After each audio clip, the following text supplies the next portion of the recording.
We found that Project Interchange successfully accomplishes its stated objectives.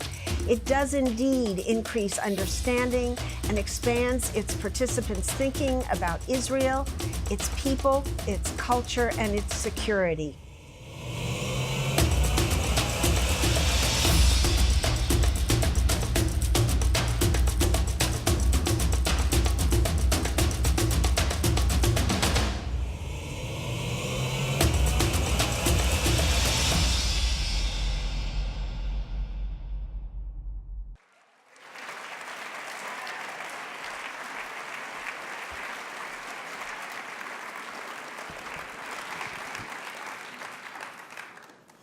Hello.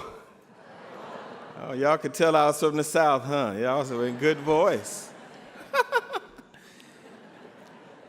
As mayor of the city of Atlanta, I am so happy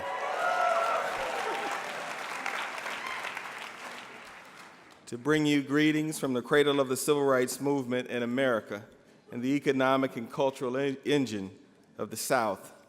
More than 50 years ago, a unique and unprecedented alliance between forward-leaning white people and Jewish people and black people in Atlanta's civic and corporate communities brought our city together at a most fragile and dangerous time. Through the efforts of remarkable leaders such as Dr. Martin Luther King Jr., Rabbi Jacob Rothschild, Mayor Ivan Allen, and Coca-Cola's Robert Woodruff, our leaders closed ranks by opening their arms and homes to one another. That relationship and mutual respect continues to this very day. Personally, I've been active with AJC programs for nearly 20 years, including my participation in the Black Jewish Coalition and Project Interchange. These encounters never fail to enhance my understanding and appreciation of Israel and its place in the world. It was more than 10 years ago that I first traveled to Israel on a Project Interchange seminar. I co-chaired our delegation. I greatly appreciated the opportunity for education without indoctrination that Project Interchange prides itself on. I know that there are many things we can learn from Israel. Many of the strategies that I pursue as the 59th mayor of Atlanta were informed by my Project Interchange experiences. It's why I wanted to be with you right now. Israeli expertise in areas such as counterterrorism, cybersecurity, water conservation are acclaimed and respected around the world. I had the pleasure of visiting Israel both as Georgia State Senator and as mayor. I saw a vibrant economy filled by innovation and entrepreneurship. I felt a genuine warmth from people everywhere I went. I saw a place where the commitment to achieving peace is a core value that is deeply held. To me, that sounds a lot like Atlanta. It feels like my home. And I'll forever embrace the experiences and the impact that Project Interchange afforded me. Today, in this ballroom, we celebrate 35 years of Project Interchange, connecting leaders around the world to Israel. The connections formed and the understanding gained through Project Interchange have created a foundation for actions that support our relationship with Israel, from Argentina to Azerbaijan, from Michigan to Mumbai. These relationships benefit all of our communities, not just Israel. They improve the lives of millions of people around the world, wherever they are touched.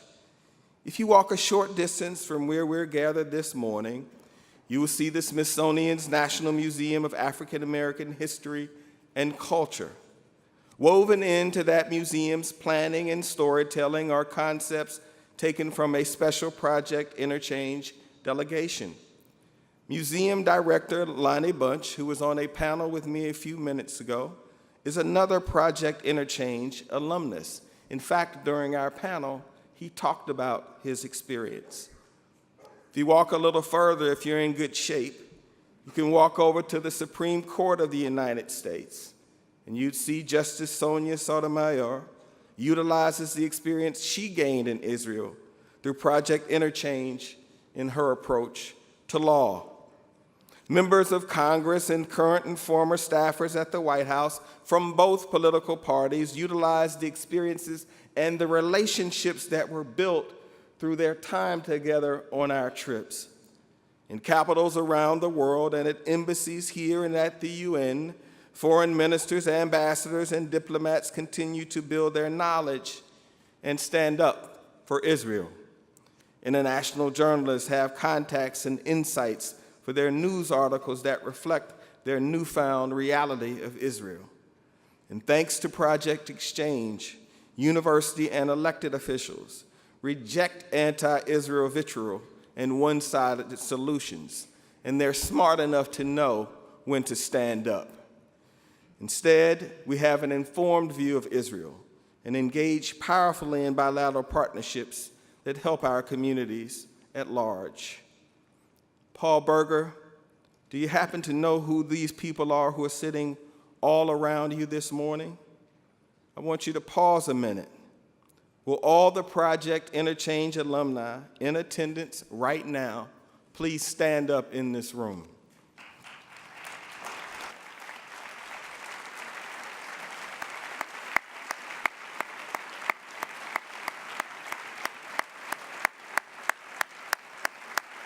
Surprise.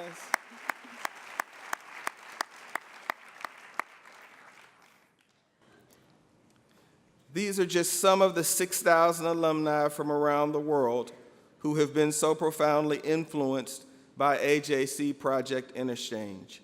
It's the reason I wanted to be here today. They embody the extraordinary impact and connections to Israel which your late wife, Deborah Berger, fostered when she founded Project Interchange. They include individuals like Ioannis Kousouletis, the foreign minister of Cyprus, Ambassador Eline Suleymanov, Ambassador of Azerbaijan of the United States, Imam Talib Sharif, a founding member of the Muslim Jewish Advisory Council at the AJC, Ambassador Carlos Gianelli, Ambassador of Uruguay to the United States. These extraordinary, distinguished decision makers from across the United States and around the world represent Project Interchange alumni from the past 35 years. Mr. Berger, look around you. This is the impact that your beloved wife, Deborah Berger, fostered through 35 years of action when she founded Project Interchange. And I wanted you to know